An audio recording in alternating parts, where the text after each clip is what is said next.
বৃহস্পতিবার থেকে হাঁপানিয়ার আন্তর্জাতিক মেলা প্রাঙ্গণে শুরু হলো ৪৩তম আগরতলা বইমেলা। এদিন সন্ধ্যায় মনোজ্ঞ সাংস্কৃতিক অনুষ্ঠানের মধ্য দিয়ে বইমেলার উদ্বোধন করলেন রাজ্যের মুখ্যমন্ত্রী প্রফেসর ডাক্তার মানিক সাহা। উদ্বোধনী অনুষ্ঠানে উপস্থিত ছিলেন মন্ত্রী শান্তনা চাকমা, আগরতলা পৌর নিগমের মেয়র তথা বিধায়ক দীপক মজুমদার সহ অন্যান্যরা।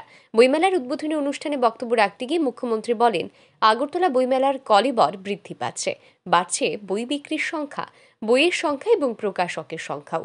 তিনি আশা প্রকাশ করে বলেন, আগামী দিনেও আগরতলা বইমেলার আরও শ্রীবৃদ্ধি ঘটবে। মুখ্যমন্ত্রী জানান, ছাত্রছাত্রীদের পরীক্ষায় অসুবিধা যেন না হয় সেই লক্ষ্যকে সামনে রেখেই এই বছর বইমেলা এগিয়ে আনা হয়েছে। তিনি বলেন, মোবাইলের মাধ্যমেও বই পড়া যায়, কিন্তু সেখানে অল্প জ্ঞান থাকে। এই অল্প জ্ঞান অনেক সময় সমস্যার সৃষ্টি করে, তাই বইয়ের কোনো বিকল্প হয় না বলে জানান তিনি। সামাজিক উৎসব অনুষ্ঠানে উপহার সামগ্রীর অন্যতম মাধ্যম হোক বই, এমনটাই চান মুখ্যমন্ত্রী।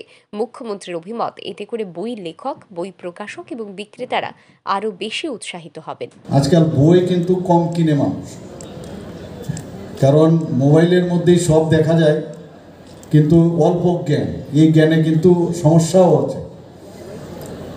তখন বলেছিলাম যে বই আগে আমরা যখন কোনো বিবাহ বার্ষিকী অনুষ্ঠান বা বিবাহের দিন, সেখানেও কিন্তু আমরা বই দিতাম, বা কোনো অনুষ্ঠান হলে বই আমরা কিনে দিতাম।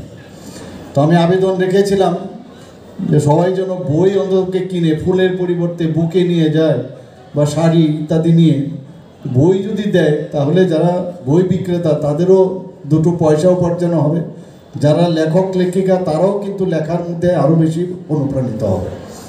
তো আজকে এখানে এই প্ল্যাটফর্মে আবার আমি এই কথাটা বলবো যে বই যেমন পড়তে আমাদের অভ্যেস করা উচিত বারবার, এবং বইয়ের মধ্যে যে তার যে স্মেল, যে গন্ধ, তার মধ্যে একটা অদ্ভুত একটা আনন্দ এবং আত্মতৃপ্তি আমাদের হয়। এদিন বইও উদ্বোধন করেন মুখ্যমন্ত্রী। উদ্বোধনী অনুষ্ঠান শেষে বিভিন্ন স্টল ঘুরে দেখেন তিনি। বইমেলাকে কেন্দ্র করে প্রথম দিন থেকেই উপচে পড়া ভিড় মেলা প্রাঙ্গণে পরিলক্ষিত হয়। ব্যুরো রিপোর্ট, আর ই নিউজ।